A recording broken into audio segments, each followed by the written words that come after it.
Hey guys, I've had a lot of people asking me about trigger settings in the last couple days, so I'm just going to make a quick video and compare my Alesis DM5 to my Roland td20. My DM5 is currently on the fritz. I blew the board in it a little while ago playing around with the internals, so I will be using the other one, but the settings do sync up. I will just explain the differences as we go along with it. First things first, currently using a red D-drum trigger on my bass drum. I was using these are the Axis E-kits. When you hit the pedal and the bass drum beater hits the head, that little hammer touches the metal pad and sends off the trigger. It works great, it's pretty accurate. I just don't like having to carry around an extra cable and wire it up in different scenarios, because I pull my pedal off and on my drum a lot. That way I can just leave the D-drum on there. A couple other types of triggers that we could use would be these small little piezo crystals. You can buy them online cheap. Just wire them up, they work fine, and then you get other no-name triggers. They all do the same thing, they all work the same way. These are also trigger pads to some of you people who don't know.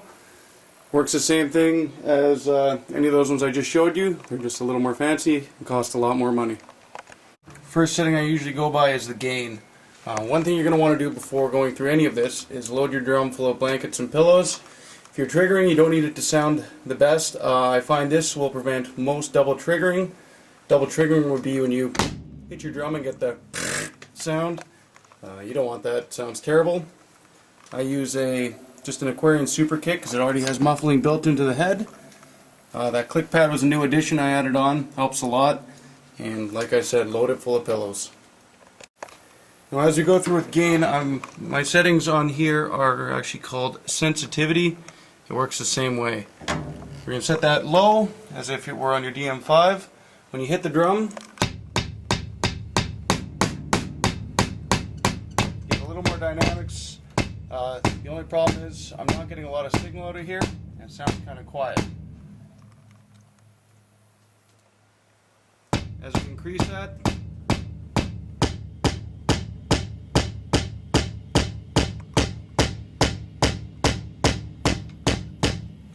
I like my drums fairly sensitive. I play fairly fast double kick, so I want the lighter hits to register as well as the harder hits. If your gain is set too high, you will have double triggering problems.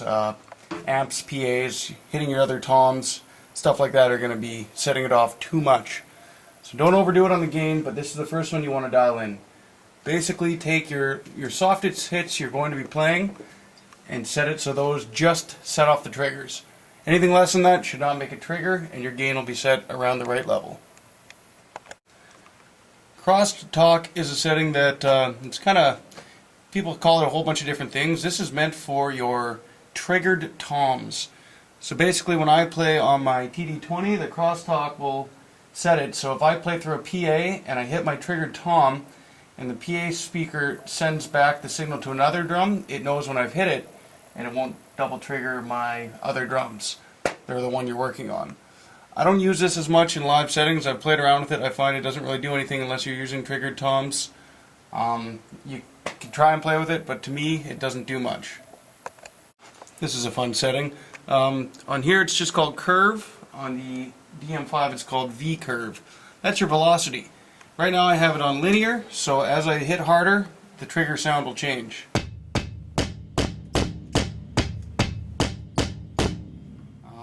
That would be, say, having 0, 1, or 2 on your DM5. Your softer hits will sound softer, your harder hits will sound harder. One of my favorite things to do, on here it's called loud, on the DM5 it would be number 7. Here, light hits sound hard, hitting it hard sounds hard. That's how you get the machine gun effect while you're playing.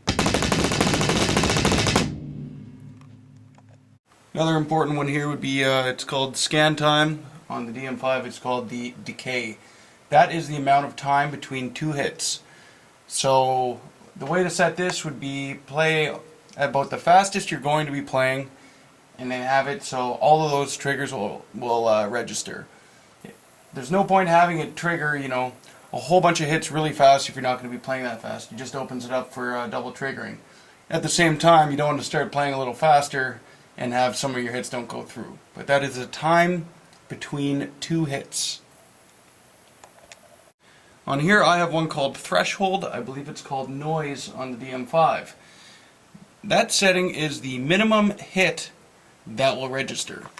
So, for example, if I turn the sensitivity up even a bit, right now a little tiny hit is going to cause it to trigger. Now, I've had this happen at shows before. They have a big PA beside your drum set with a big monitor.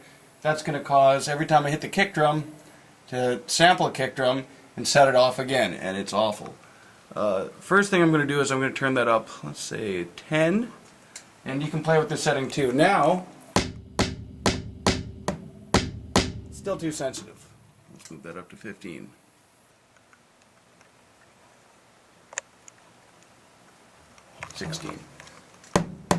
You see here, the lighter hits are not registering, but once I hit the right spot,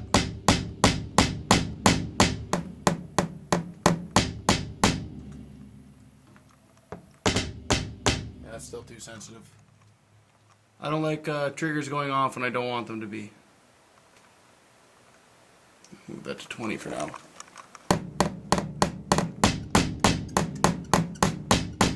Now I actually have to hit that at a fairly decent velocity to make it go off. That's the threshold and I believe the noise.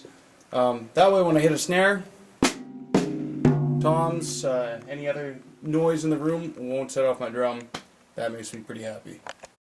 Now a lot of guys are always asking, what are your trigger settings? My settings are different than yours. This E-kit trigger is actually different than that E-kit trigger. One of them is way more sensitive than the other.